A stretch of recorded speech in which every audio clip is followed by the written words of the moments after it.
sebagai pengerusi Persatuan Penyajian Kecil Pasar Malam Bergerak Bahagian Kinta, mana saya bukan saja mewakili pasar malam ataupun bazar Ramadan, tapi keseluruhan peniaga-peniaga yang terlibat di Bandara Ipoh. Walaupun diorang ni bukan dalam persatuan, tapi hubungan kami baik. Apa masalah, diorang cakap, Cik Jaafar tolong bawa benda ni dalam mesyuarat agung persatuan.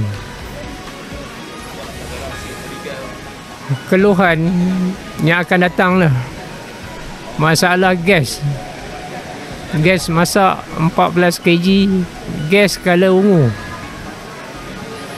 berat 14 kg, harga dia saya dipahamkan RM70.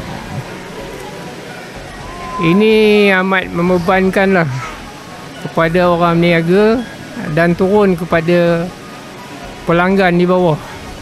Saya bagi contoh macam ni lah, yang simple saja. Harga RM27 gas sekarang, roti canai baru RM1.50.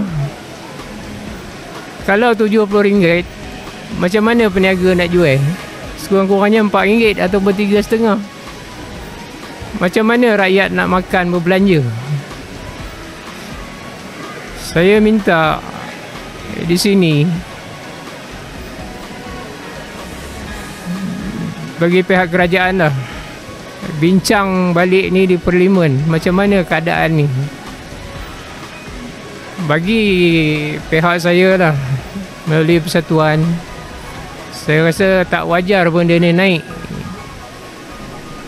Seboleh-bolehnya dihapuskan. Sara hidup sekarang ni begitu teruk. Sekarang kalau kita makan, isi rumah, keperluan harian lah, laki bini kerja, RM6,000 gaji pun cukup makan. Kalau kos ni naik, macam mana diorang nak berbelanja dapur? Anak-anak nak makan.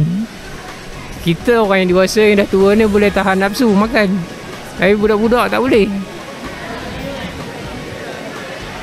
Sekarang ni kes gas, saya sebagai pengguna,